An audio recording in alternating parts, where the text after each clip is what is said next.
오늘은 모든 염려와 짐을 하나님께 맡기십시오라는 제목으로 말씀을 나누겠습니다. 오늘 본문 말씀은 베드로전서 5장 6절에서 10절 말씀입니다. 같이 읽겠습니다. 그러므로 하나님의 능하신 손 아래에서 겸손하라. 때가 되면 너희를 높이시리라. 너희 염려를 다 주께 맡기라. 이는 그가 너희를 돌보심이라. 근신하라, 깨어라. 너희 대적 마귀가 우는 사자같이 두루다니며 삼킬 자를 찾나니 너희는 믿음을 굳게 하여 그를 대적하라. 이는 세상에 있는 너희 형제들도 동일한 고난을 당하는 줄을 알미라. 모든 은혜의 하나님 곧 그리스도 안에서 너희를 부르사 자기의 영원한 영광에 들어가게 하시니가 잠깐 고난을 당한 너희를 친히 온전하게 하시며 굳건하게 하시며 강하게 하시며 털을 견고하게 하시리라. 저희가 이제 크리스찬이지만 삶을 살다 보면 뜻하지 않게 여러 가지 문제들을 만날 수가 있습니다. 근데 이제 그 중에서는 내 스스로 혼자서 해결할 수 있는 문제들도 있고, 또 어떨 때는 이거는 하나님도 정말 하실 수 있을까 이제 하는 그런 어려운 문제들도 만날 때가 있습니다.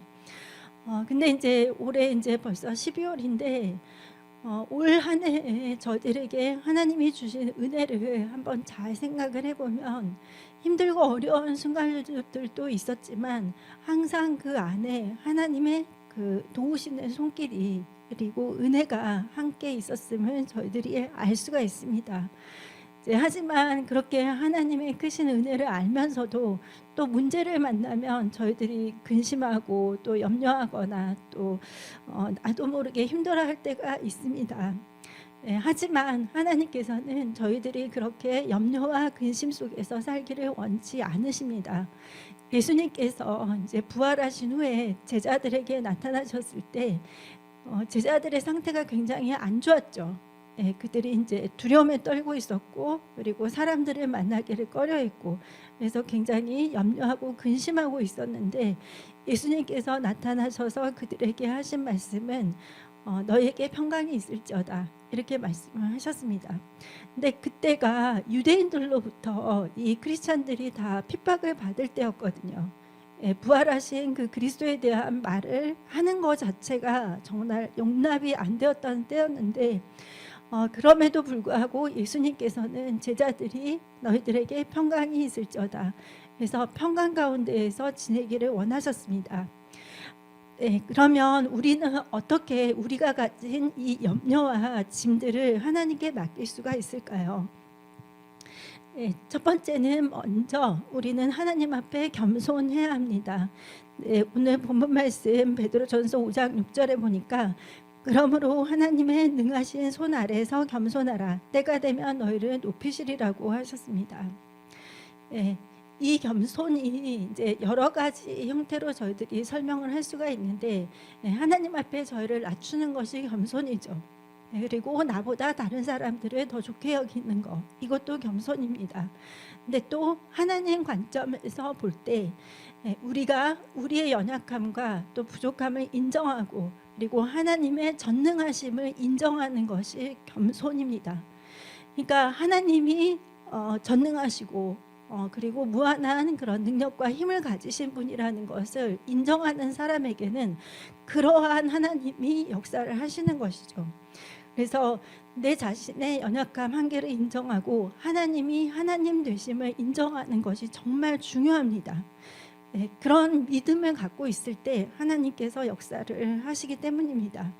그러니까 사람들이 이제 하나님에 대해서 생각을 할 때 하나님이면 이 정도는 할 수 있을 것 같아. 근데 그 이상은 하나님도 못 하실 것 같아. 이렇게 하면서 이제 자신의 어떤 생각이나 한계를 하나님께도 적용을 시키거든요.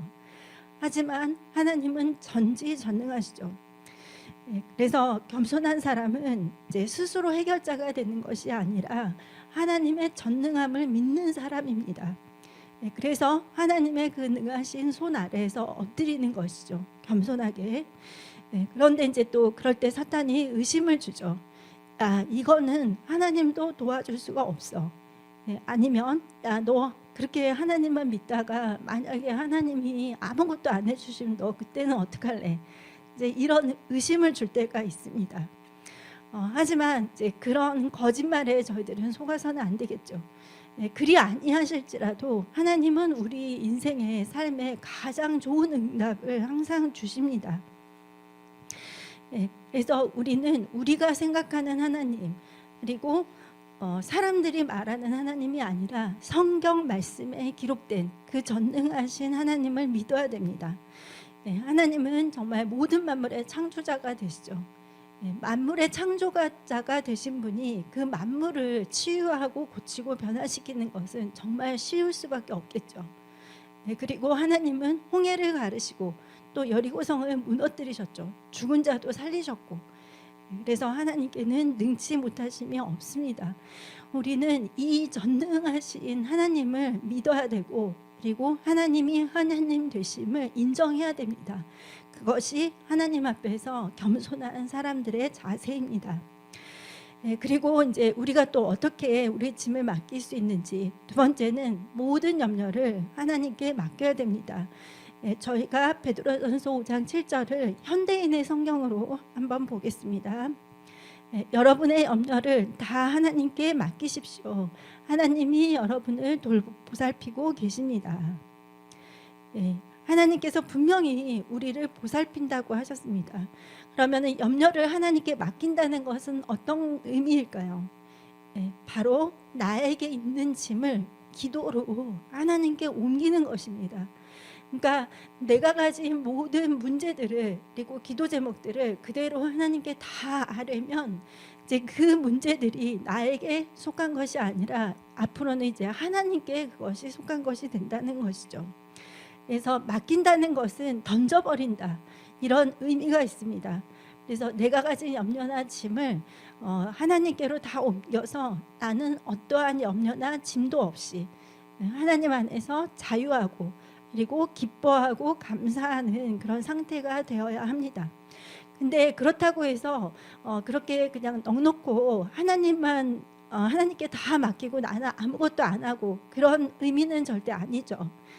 나는 내가 해야 될 것들을 해야 되고, 그리고 하나님과의 그 친밀한 관계 속에서 계속해서 하나님을 예배하고 기도하고 찬양하면서 그렇게 나아가야 합니다. 기도하는 사람은 정말 반드시 하나님의 도움을 받을 수밖에 없습니다. 하나님께서 그분의 기도를 들으시기 때문입니다. 그리고 기도를 하는 사람은 내 힘으로 할 수 없기 때문에 하나님을 의지하는 사람이에요. 그래서 하나님은 그런 사람들을 반드시 도우십니다. 시편 81편 7절 말씀에 내가 고난 중에 부르짖음에 내가 너를 건졌고 우레소리의 은밀한 곳에서 내게 응답하며 무리바 물가에서 너를 시험하였도다. 슐라. 하나님께 고난 중에 부르짖을 때 하나님께서 건져내셨다고 하셨죠. 그리고 은밀한 곳에서도 나에게 응답을 주셨다고 말을 하고 있습니다. 이것은 하나님이 우리에게 주시는 약속의 말씀이기 때문에 우리는 이거를 믿어야 됩니다. 우리가 기도할 때 하나님께서는 우리 주위의 환경들, 그리고 사람들, 이것들을 나에게 가장 좋은 조건들로 다 변화를 시키세요. 그렇기 때문에 좀 어떨 때는 시간이 걸릴 수도 있겠죠. 그래서 응답이 올 때까지 끈질기게 기도를 해야 됩니다. 우리가 기도하면 하나님께서는 가족의 구원을 이루시고 또 병든 자들을 고치시고, 그리고 불가능해 보이는 환경들을 열어주십니다. 그리고 사람들의 마음과 생각도 변화시켜 주세요. 그리고 또 하나님께서 우리가 상상하지 못했던 그런 희한한 방법들로 우리를 도우십니다. 기도를 할 때. 그래서 이제 기도의 능력은 또 여러 가지 실험을 통해서도 입증이 되었어요. 하버드 의대와 그리고 펜실베니아 대학, 그리고 듀크 대학 등에서 기도에 대한 실험을 했습니다. 그래서 그 기도에 대한 실험을 한 결과 기도는 뇌의 전두엽과 측두엽을 활성화시키고, 그리고 스트레스 호르몬을 낮추고 면역 체계에도 긍정적인 영향을 준다고 이런 연구 발표가 되었습니다. 그러니까 기도하는 사람들은 스트레스도 줄어들고 면역도 좋아지고 전두엽과 이제 뇌가 활성화되면서 더 몸의 모든 부분들이 좋아지겠죠. 그래서 이것도 참 신기한 그런 연구 결과인데 아무튼 세계적인 대학에서 이렇게 결과를 발표를 했습니다. 그리고 심장병 환자가 이제 두 그룹을 이렇게 똑같은 조건으로 놓고 한 그룹은 중보기도를 받았던 그룹, 그리고 한 그룹은 중보기도를 받지 않았던 그룹, 이렇게 했을 때 중보기도를 받았던 그룹들이 훨씬 더 회복 속도가 빨랐다는 임상 결과가 있었습니다.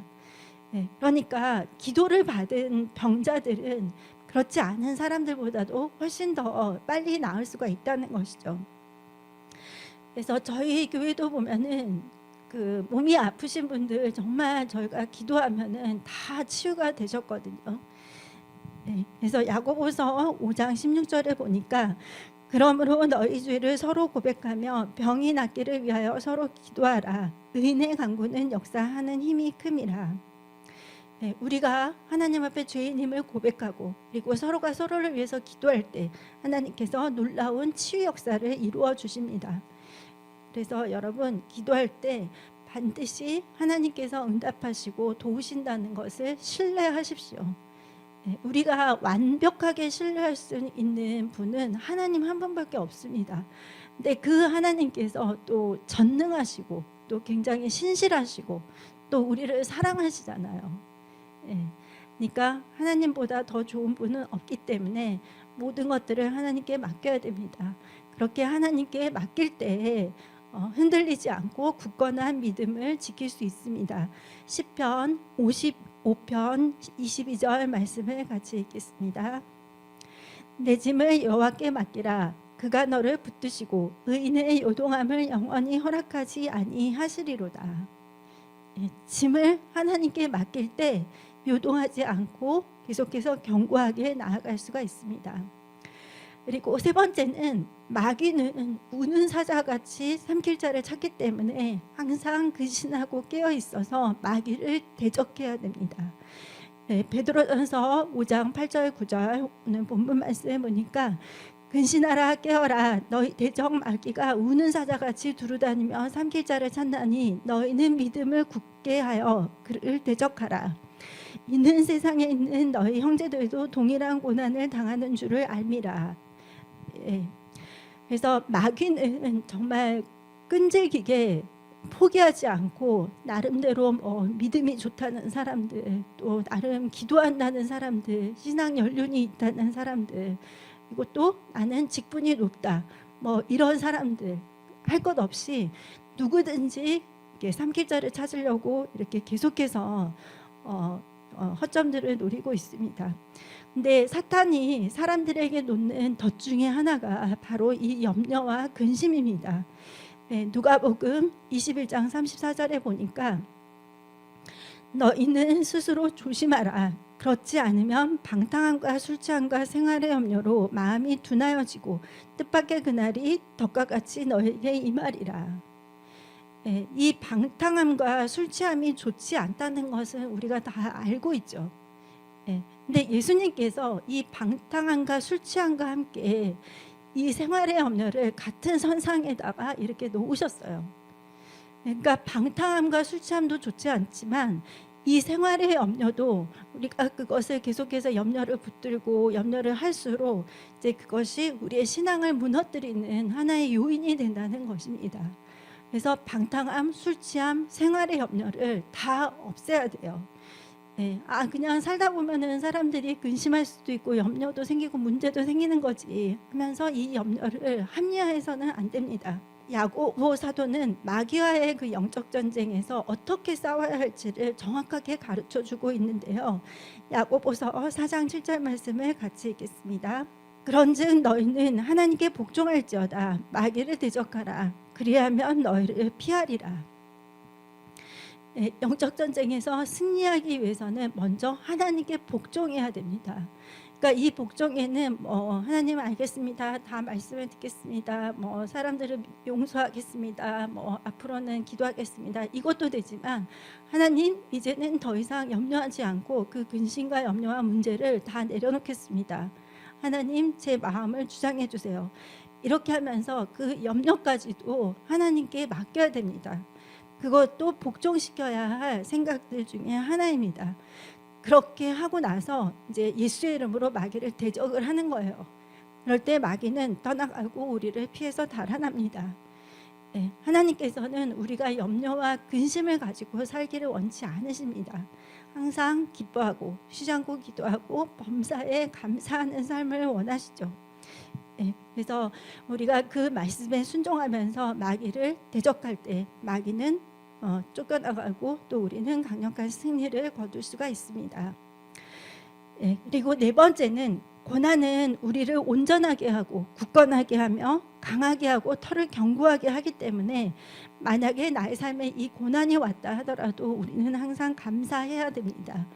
네, 오늘 본문 말씀 10절에 보니까 모든 은혜의 하나님 곧 그리스도 안에서 너희를 부르사 자기의 영원한 영광에 들어가게 하시니가 잠깐 고난을 당한 너희를 친히 온전하게 하시며 굳건하게 하시며 강하게 하시며 털을 견고하게 하시리라. 네, 이 말씀처럼 정말 고난을 당하고 어려움을 만나면 힘들죠. 근데 그 힘든 과정을 통해서 하나님께서 우리를 더 굳건하게 하고 견고하게 하고 강하게 하신다는 것입니다. 네, 이제 자녀를 키우는 부모의 입장에서 보면은 이제 부모님들은 자녀가 고생하지 않고 또 위험한 일을 하지 않고 항상 좋은 사람들과 함께 행복하게 지내기를 원하죠. 네, 근데 이제 진짜 그 부모가 정말 좋은 부모님이라면 이 아이가 이 세상에서 살면서 앞으로 어떤 일들을 만나게 될지 어느 정도 알잖아요. 본인이 삶을 살아봤으니까. 그래서 정말 좋은 부모님들은 이 자녀가 항상 하나님을 의지하고 신뢰하면서 기도하는 사람이 되도록 하고, 그리고 이런 고난과 어려움을 만났을 때 하나님만을 의지하면서 살 수 있도록 그렇게 이제 키우는 분들이 진짜 좋은 부모님이겠죠. 그래서 꽃길만 걷게 해주는 그런 부모님보다 이제 인생 속에서 그런 어려움이 있다는 것을 가르쳐주고 또 그때 너는 하나님 앞에서 어떻게 해야 된다 하는 것들을 알려주는 부모님이 정말 이제 훌륭한 믿음의 부모님이라고 말을 할 수가 있습니다. 네, 우리 각 사람들에게 허락된 이런 고난과 어려움은 그 사람을 더 성장하게 합니다. 그리고 또 하나님을 더 신뢰하도록 만듭니다. 자기의 한계를 깨닫게 하고 또 하나님을 떠나서는 살 수 없다는 것을 알게 해주죠. 네, 근데 이제 그렇게 정말 내 자신의 부족함을 인정하고 하나님께 그거를 온전히 맡길 때 진짜 그때가 하나님께서 일을 시작하는 그 시간입니다. 네, 하나님은 어쩌면 그 때를 기다리고 있을지 몰라요. 내가 나름대로 혼자 하려고 애써보고 내가 이렇게도 해보고 저렇게도 해보고 이제 그게 아니라 내 자신의 그런 부족함과 한계를 완전히 하나님 앞에 이렇게 인정하는 것이죠. 네, 그래서 이 고난의 과정은 좀 힘들고 쓴 경험일 수도 있지만 이것을 잘 이겨낼 때 오늘 말씀처럼 하나님은 우리를 온전하게 하고 굳건하게 하고 견고하게 하고 또 장성한 분량의 믿음의 사람들로 우리를 일으켜 주십니다. 그래서 이러한 힘든 시간들도 우리는 항상 하나님께 감사해야 됩니다. 네, 그러면 마지막으로 우리가 가진 염려와 짐을 어떻게 하나님께 맡길 수 있는지, 네, 다섯 번째는 믿는 자인 우리는 모든 상황에서 염려 대신 하나님을 기뻐하고 찬양해야 됩니다. 이것이 승리의 비결입니다. 네, 이번에 이제 제가 교통사고가 나서 병원에 입원해 있었는데요. 이제 그 기간에 주일이 있었기 때문에 병원에서 온라인 예배로 이제 주일 예배를 드렸거든요. 그래서 이제 시끄럽게 할 수는 없으니까 이어폰을 끼고 이제 말씀 듣고 이제 또 찬양도 하고 하면서 이제 사부 예배를 찬양을 하는데 그때도 목사님께서 한 1시간 정도 이렇게 찬양을 하셨는데 찬송가 570장 주는 나를 기르시는 목자, 이제 이 찬양을 하실 때 정말 갑자기 눈물이 너무 많이 쏟아지는 거예요. 그래서 진짜 한 시간 동안에 막 울면서 또 찬양하고 기도하고 했는데 이제 그때 하나님께서 저에게 주셨던 감동이 네가 가진 모든 짐은 너의 몫이 아니다는 것을 저에게 말씀을 해주셨어요. 그러니까 네 짐이 아니다. 네가 그렇게 힘들게 지고 고통스러워하고 힘들어할 필요가 없다 하는 것을 저에게 말씀해 주셨습니다. 그리고 나서 정말 너무나 큰 평강이 임했죠. 지금도 그 하나님께서 주신 그 말씀 때문에 지금도 정말 하나님 안에서 평안을 누리고 있는데, 그 병원의 그 일정을 보면은 이제 아침에 7시 반에 아침을 먹고 12시에 점심을 먹고 이제 5시 반 오후에 이제 저녁을 먹고요. 그 사이사이 중간에 이제 치료를 한 3번을 하고, 그리고 병실 불을 한 9시에는 꺼요.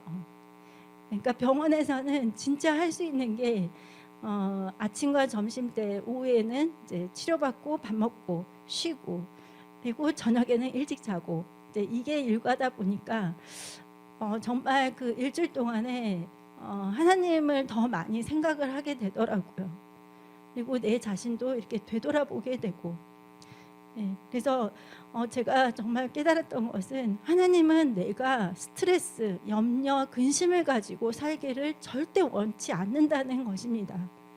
하나님은 내가 하나님을 기뻐하고 찬양하고 예배하면서 나에게 주어진 일들을 그냥 내가 할 수 있는 대로 열심히 하면서 이렇게 하나님 안에서 살기를 원하십니다.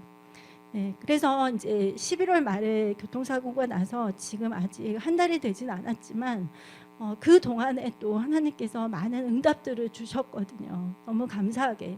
근데 또 이거를 이제 또 돌이켜 보면은, 애초에 처음부터 그거는 제 힘으로 할 수 있는 일도 아니었어요. 여러분, 재정의 어려움, 또 뭐 질병이 있거나 가족의 문제, 또 노후의 문제, 또 우리가 갖고 있는 여러 가지 근심과 고민들이 있죠. 기도 제목들이 있습니다. 하지만 내가 그 문제의 해결자가 아니기 때문에 우리는 하나님을 믿고 신뢰하고 감사하고 기도하면서 하나님을 찬양해야 됩니다. 그리고 또 나에게 주어진 일들을 능력 주시는 주 안에서 내가 열심히 하면 되겠죠. 그렇게 하고 있을 때 하나님은 우리의 일을 도우시고, 그리고 우리에게 우리 삶을 책임지시고 돌보아 주십니다. 시편 68편 19절 말씀 같이 읽겠습니다. 날마다 우리 짐을 지시는 주, 곧 우리의 구원이신 하나님을 찬송할지로다. 샬라. 그러니까 한 달에 한 번, 1년에 한 번이 아니라 날마다 우리의 짐을 지시는 주라고 이렇게 시편에서 고백을 하고 있습니다. 그러니까 하나님은 날마다 모든 순간에 우리를 항상 기억하시고 우리를 돕고 계십니다. 그러니까 여러분, 어떠한 염려나 고민이나 기도 제목이 있든지 절대로 그거를 여러분의 몫으로, 여러분의 짐으로 이렇게 지고 살지 마십시오. 하나님께서 날마다 우리의 짐을 지어 주십니다. 그래서 어떻게 했냐면, 날마다 우리 짐을 지시는 주 구원의 하나님을 찬송하라고 했습니다. 그러니까 우리가 할 수 있는 것은 하나님께 감사하고 찬양을 드리는 거예요. 그래서 신앙생활은 또 어떻게 보면은 굉장히 쉬운 것이, 저희 교회는 정발 목사님께서 너무 잘 이끌어주고 계시잖아요. 그러니까 목사님께서 이끌어주시는 대로 열심히 예배드리고, 찬양하는 시간에는 찬양하고, 기도하는 시간에는 기도하고, 또 이거를 더 강조하시면 그거를 하고, 또 이런 것들을 주의하십시오. 경제적인 거, 세계적인 동향들 목사님을 통해서 이렇게 우리에게 주시면 또 그거를 열심히 저희들이 이제 정보를 보고 통찰력을 늘리고, 이렇게 해서 열심히 신앙생활을 하면 됩니다. 삶에서 생기는 여러 가지 문제와 어려움은 우리의 몫이 아닙니다. 또 하나님은 어느 누구보다도 우리의 사정과 형편을 가장 잘 알고 계십니다. 그래서 우리는 우리 염려와 짐을 하나님께 맡기고 하나님 나라와 의를 먼저 구하면 하나님은 우리에게 모든 것을 더해 주십니다. 그래서 여러분, 올해가 가기 전에 여러분이 갖고 있는 진짜 티끌만한 그 모든 염려, 근심, 걱정, 기도 제목들을 그냥 다 하나님께 밀어버리고, 여러분은 정말 아무것도 지지 않고 자유하고 감사하고 기뻐하고, 이렇게 해서 올해가 가기 전에 그러한 충만한 상태를 잘 회복하셔서 2026년도에는 올해 이제 그 기도 제목들을 가지고 열심히 기도하고 하나님께 예배하고 찬양하는 그 안에서 또 놀라운 응답을 받는 2026년이 되도록 지금부터 잘 준비하시면 좋을 것 같습니다.